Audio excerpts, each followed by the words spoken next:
Hello and welcome into the latest edition of our digital show here on FC. Manchester United have just been beaten 2-0 by Newcastle United. Stevie, Nicol alongside me, Kay Murray. Lots to talk about here with this game. Obviously, great day for Newcastle. They're up to third. They've got above Manchester United in the table or in the Champions League spots. But as for Manchester United, Stevie, when you look at the Premier League, that's 3 games now without a win for them.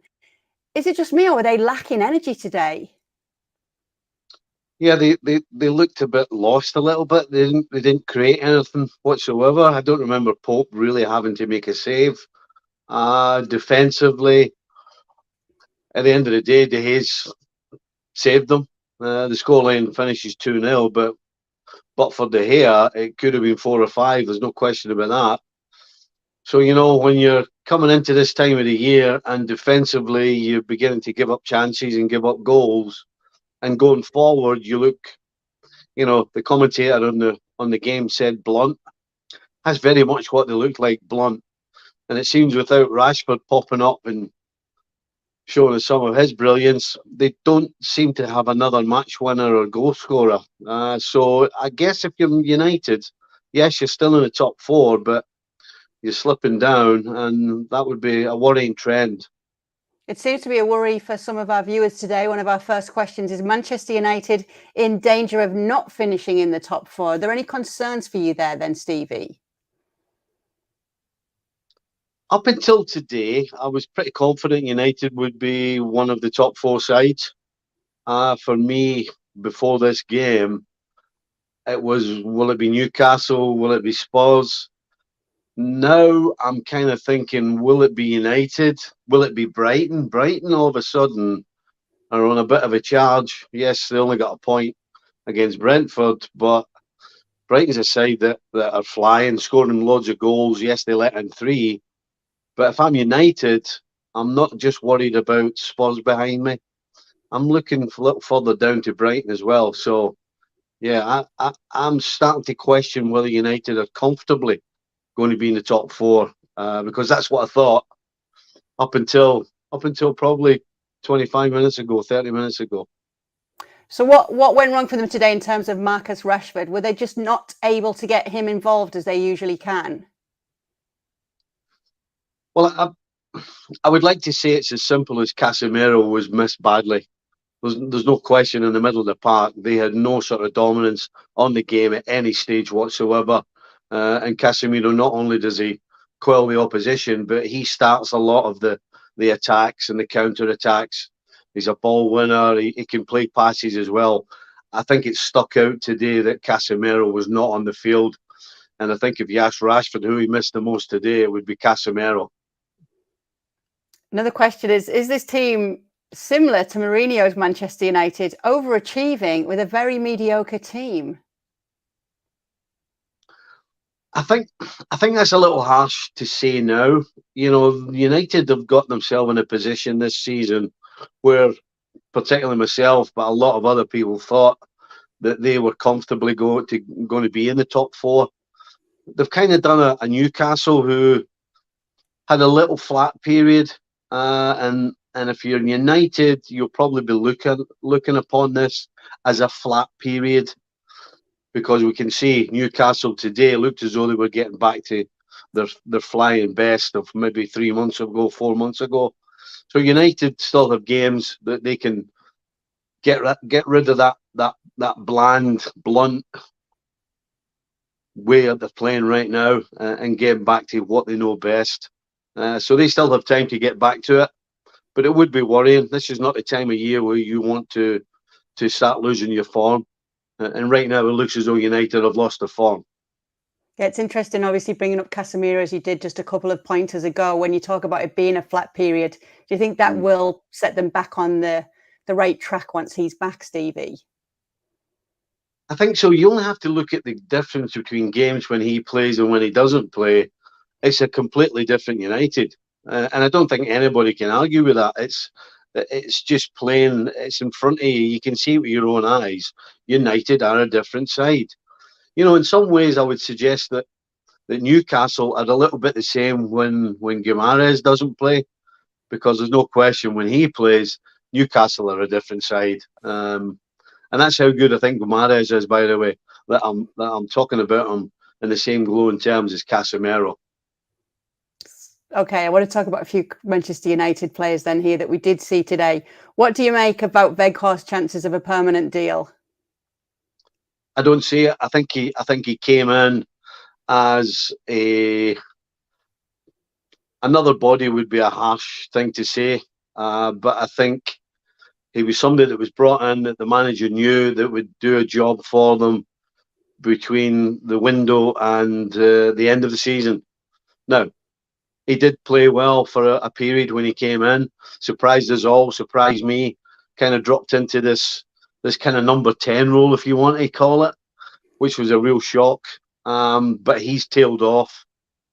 So I would be surprised. I think if United can sign the players that I'm assuming they're going for, then I think Weghorst would be one of the make-weights. At the same time, he wouldn't be the worst guy to have around for the Carabao Cup or the FA Cup or any of those games that maybe the manager wants to rest somebody.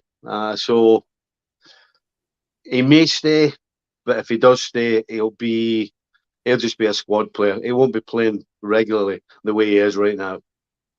I know we saw some of the good things that we do see from David de Gea today, but we've had a fan question here, Stevie, on whether it is time for Manchester United to move on from the goalkeeper. No, not at all. I think De Gea has been one of their best players. You know, if that question had been asked 18 months ago, 2 years ago, when he was having a real dodgy spell, it looked like Henderson was going to oust him, basically.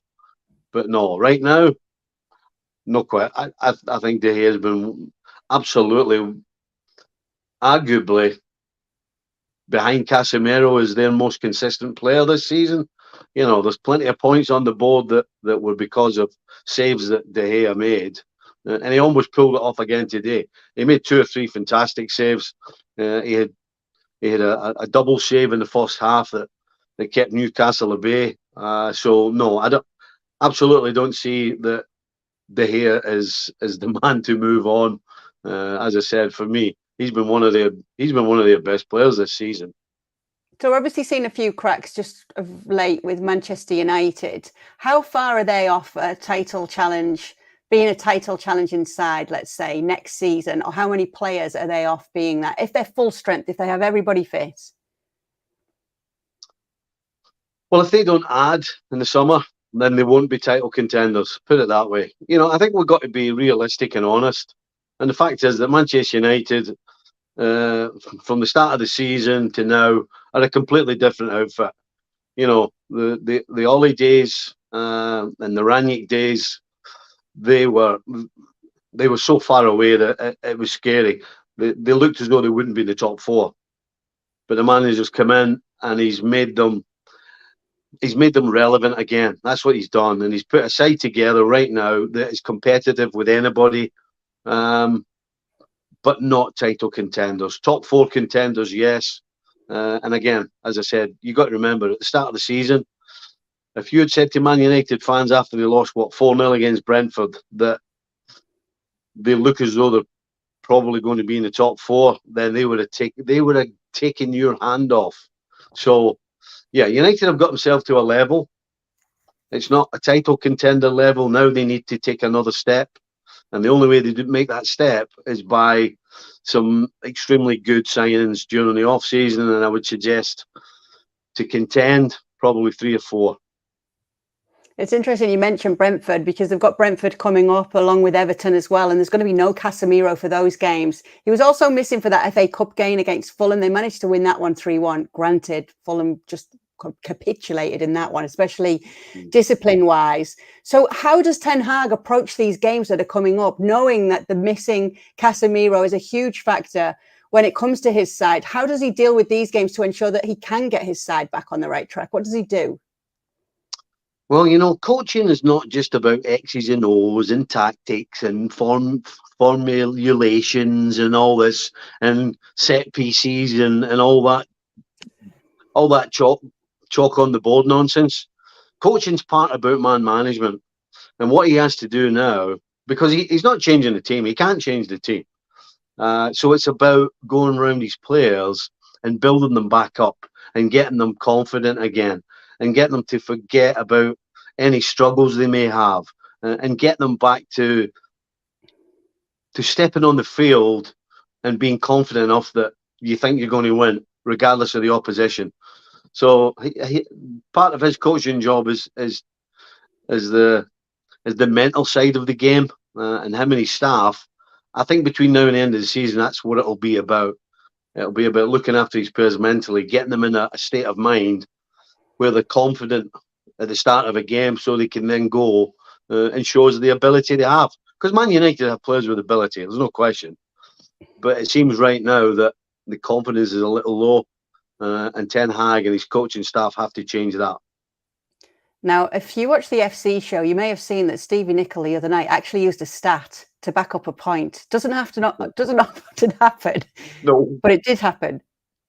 Stevie, can you confirm that this happened? That you've been looking at the stat pack? Well, I've got to tell you, on ESPN last night, I did say that you can't always go with stats, because Okay, so you balanced it back out.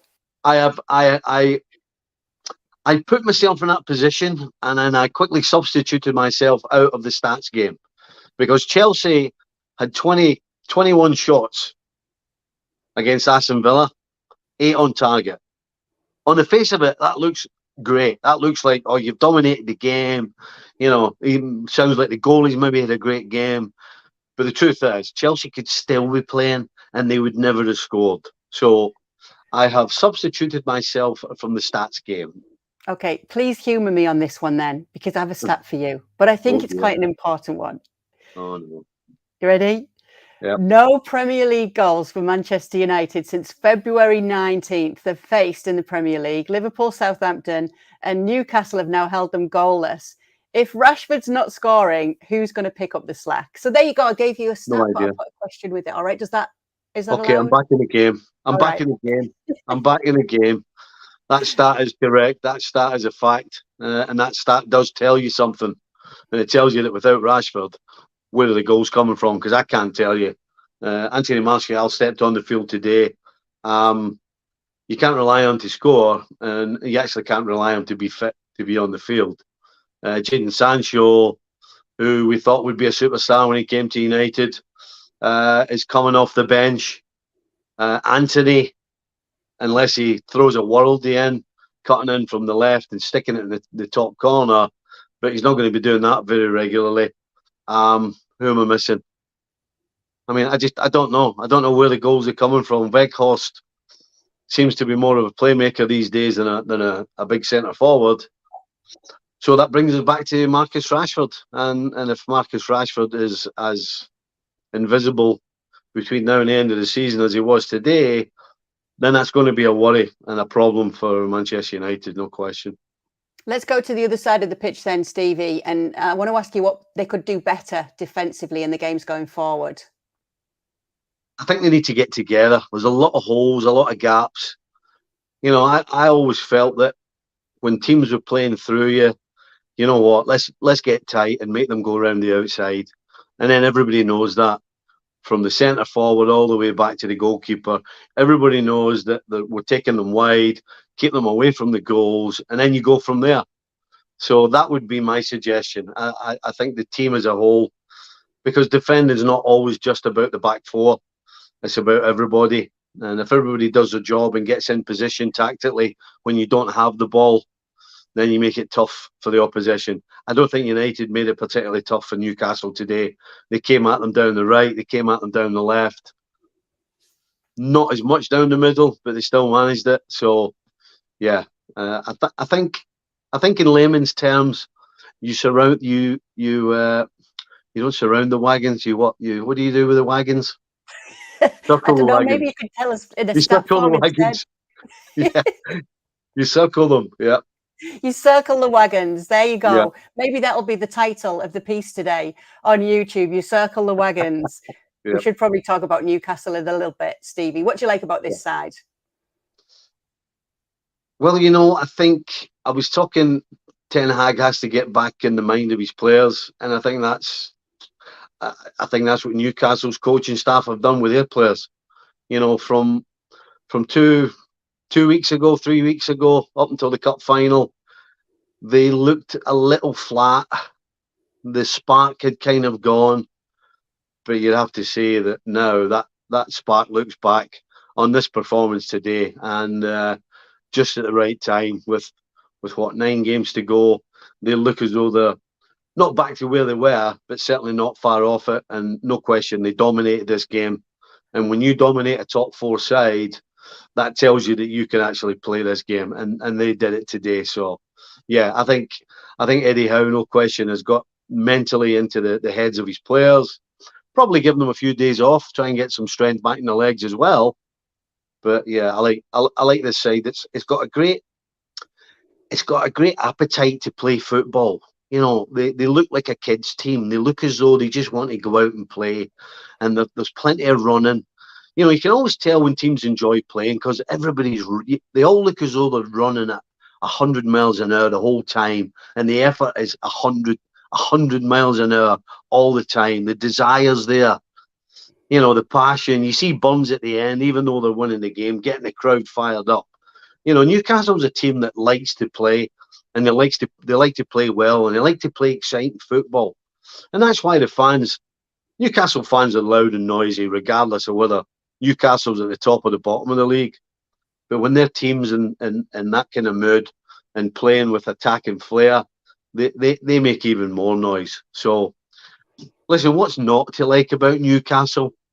They're a team that really, for all the money they don't have a superstar. But they got a close one. They got Guimaraes, who I think is huge for them, as I've said earlier. But yeah, what's not to like about Newcastle? Please, somebody tell me. Well, they're from the northeast. What can I say? Top 4 as it stands, Stevie: Arsenal, Man City, Newcastle, and Manchester United. Does it stay that way? Oh gosh, you can change your mind every week. You all have been. I know, yeah. Well, because of results and performances that we do change our mind. I think 2 weeks ago, after the cup final, when Newcastle lost to United, I think I said I didn't think Newcastle would finish in the top 4. I think they would tail off because they looked jaded. All of a sudden, you see a different Newcastle today against Manchester United. You see a Newcastle that looks as though they actually belong and deserve to be in the top 4. So that's why we're excuse me. That's why we're changing our mind so much, because unlike previous years, there aren't that many teams who are so consistent. You know exactly what you're getting. That's why we're changing our mind. And as of today, Newcastle are in, and I think Man United will still be in the top 4 as well. So it's as it stands. As for the top 2, which way around is it? Because is that a tiara behind you there on the lampshade? Yes, it is, and no, it's not mine. Can you put it on for us? In a shock move, it's my granddaughter's. All right. Listen, it's bad enough when she makes me wear it, so I'm not going to let you make me wear it. Okay. Okay. Who's wearing it at the end of the season? Arsenal or Man City? I don't know. I believe Arsenal. You're not going to put it on for us, Stevie? No. Where is it? I don't know if it still fits. There you are. The King of Scotland. Bonnie Prince Stephen, huh? Heavy is the head that wears the crown. All right. Yeah. Speaking of which... But I guess we're gone now. We can't follow this. We can't. I love you, Stevie. Right, Brendan Rodgers has left his role at Leicester after... Yeah, you have to take that off now. Yeah. He's left his role at Leicester after 4 years at the club. It's a mutual agreement. Any surprise from you that he's gone? No, not really. They're in complete free fall.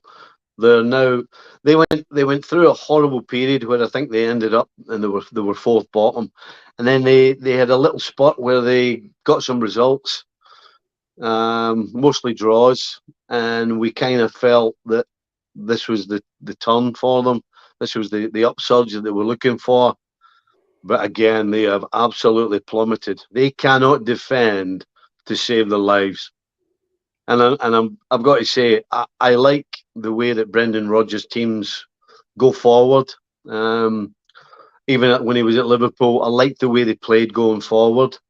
But I'm not so sure that Brendan can turn around the back line. And I think that's the key for Leicester. If they can bring somebody in who can organise them defensively, then that they have enough to stay up. Because going forward, they're more than capable of creating chances and scoring goals. They've got talent. But defensively, they're all over the place. So I think whoever comes in between now and the end of the year, that's the job they have to do.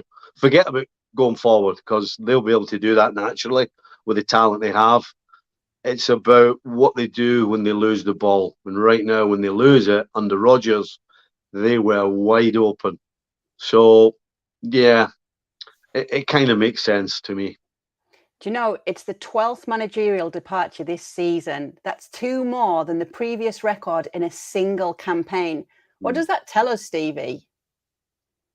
It tells you that owners, chairmen, presidents, whatever they call themselves, are scared of getting relegated and scared of losing. There is so much money in the game now that a lot of the decisions are financial, and certainly a big financial decision is we cannot afford to get relegated. And if the manager's losing too many games, then pretty much it seems as though they feel as though they're forced into making a change just to make sure, or to even give themselves a chance of not going down to the EPL. I think you probably know what's coming next. Brendan EFL, Rodgers' next role. Say that again? I said the EPL. I meant the EFL. Okay, the EFL. Yeah. They knew what you meant. I don't think so.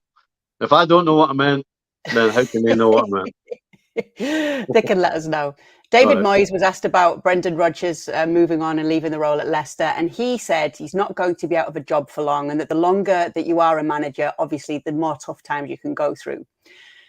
A lot of people have mentioned Tottenham Hotspur as Brendan Rodgers' next destination. What do you make of that link?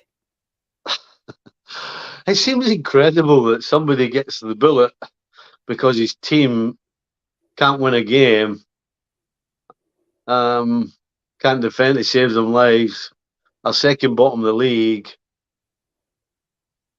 and you get let go, and all of a sudden you're now in for one of the prime jobs in English football. How does that work?